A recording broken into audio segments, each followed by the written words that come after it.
അധ്യായം 21. പൗരോഹിത്യ വിശുദ്ധി. കർത്താവ് മോശെയോട് അരുളിച്ചെയ്തു, അഹ്റോന്റെ പുത്രന്മാരായ പുരോഹിതന്മാരോട് പറയുക, പുരോഹിതന്മാരിൽ ആരും തങ്ങളുടെ ജനങ്ങളിൽ മൃതരായവർക്ക് വേണ്ടി സ്വയം അശുദ്ധരാകരുത്.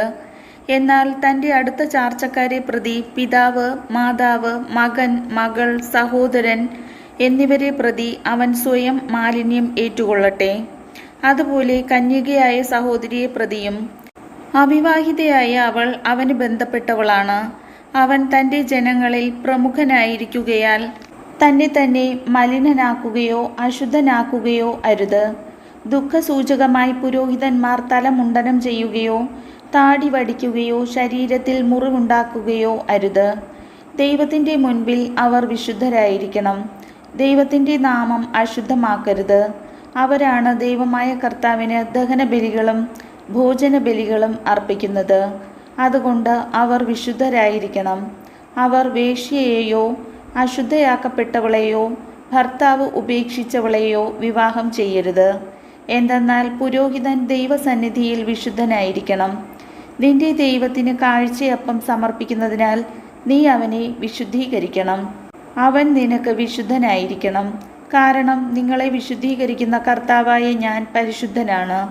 പുരോഹിതൻ്റെ മകൾ പരസംഗം ചെയ്ത് തന്നെ മലിനയാക്കിയാൽ അവൾ തൻ്റെ പിതാവിനെ അശുദ്ധനാക്കുന്നു. അവളെ അഗ്നിയിൽ ദഹിപ്പിക്കണം. അഭിഷേക തൈലം തലയിൽ ഒഴിക്കപ്പെട്ടവനും വിശുദ്ധ വസ്ത്രങ്ങൾ ധരിക്കാൻ പ്രതിഷ്ഠിക്കപ്പെട്ടവനും സഹോദരന്മാരിൽ പ്രധാന പുരോഹിതനുമായവൻ തൻ്റെ തല നഗ്നമാക്കുകയോ വസ്ത്രം കീറുകയോ അരുത്. അവൻ ശവശരീരങ്ങൾ സ്വന്തം മാതാവിൻ്റെയോ പിതാവിൻ്റെയോ തന്നെ ആയാലും സ്പർശിക്കുകയോ അവയിൽ തന്നെ അശുദ്ധനാക്കുകയോ അരുത്. അവൻ വിശുദ്ധ സ്ഥലം വിട്ട് പുറത്തു പോകുകയോ ദൈവത്തിൻ്റെ വിശുദ്ധ സ്ഥലം അശുദ്ധമാക്കുകയോ അരുത്. എന്തെന്നാൽ ദൈവത്തിൻ്റെ അഭിഷേക തൈലത്തിൻ്റെ കിരീടം അവൻ്റെ മേലുണ്ട്. ഞാനാണ് കർത്താവ്. കന്യകയെ ആയിരിക്കണം അവൻ ഭാര്യയായി സ്വീകരിക്കുന്നത്. വിധവ, ഉപേക്ഷിക്കപ്പെട്ടവൾ, മലിനയാക്കപ്പെട്ടവൾ, വേശ്യ എന്നിവരെ അവൻ വിവാഹം ചെയ്യരുത്. സ്വജനത്തിൽ നിന്ന് ഒരു കന്യകയെ വേണം അവൻ ഭാര്യയായി സ്വീകരിക്കാൻ. അങ്ങനെ അവൻ തൻ്റെ മക്കളെ സ്വജനങ്ങളുടെ ഇടയിൽ അശുദ്ധരാക്കാതിരിക്കട്ടെ. ഞാനാണ് അവനെ വിശുദ്ധീകരിക്കുന്ന കർത്താവ്.